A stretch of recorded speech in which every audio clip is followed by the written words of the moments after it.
I've spoken to kids about athletics, and for any brand or marketing person watching this, when you talk to kids about athletics, they absolutely love it, which is just the most, that's utopia for a marketer. But sitting behind all that, you've got this amazing bunch of young creatives and designers and your own marketing people, and you've got education, literacy people all sitting behind this. From a leadership perspective, what advice would you give to somebody who was leading a bunch of young creatives to allow them enough freedom to do what they do best, but at the same time, you've got that leadership role and responsibility? How do you manage that? Look, I think you've got to give them something that they really believe in, that you believe in. For me, that's an easy thing because I believe in the love of learning. I don't believe in boring, utilitarian, rote learning. I believe in finding that incredible spark, that thing that makes you want to learn, that depth of learning.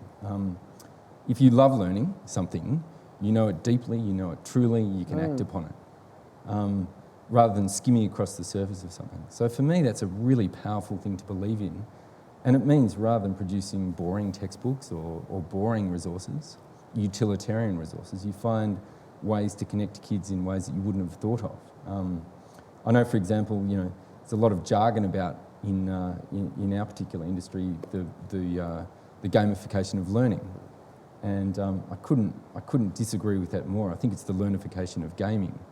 It's finding all those little motivators that make you want that love of learning, whether it's quest or challenge or story or all these interesting things.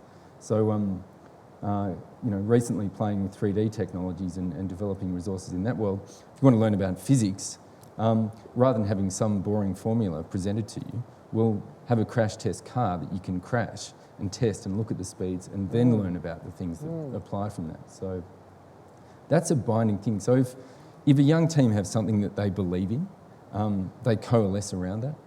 And, you're going to make a lot of mistakes. I've made more mistakes than anyone, no doubt.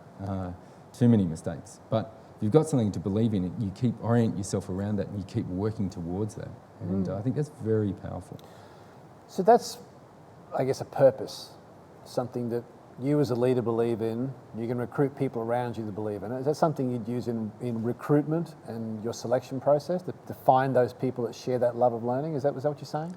Absolutely. It's the first, when we employ people, we look for sort of 5 specific criteria, whether it's can-do, obsessiveness. There's a little range of honesty. There's a little precise, and love of learning is the big one. Yeah, right. Because we know they'll get over the hurdles and the obstacles that confront them. So it's very powerful, and it's also helpful because you bring together like-minded people. Yeah.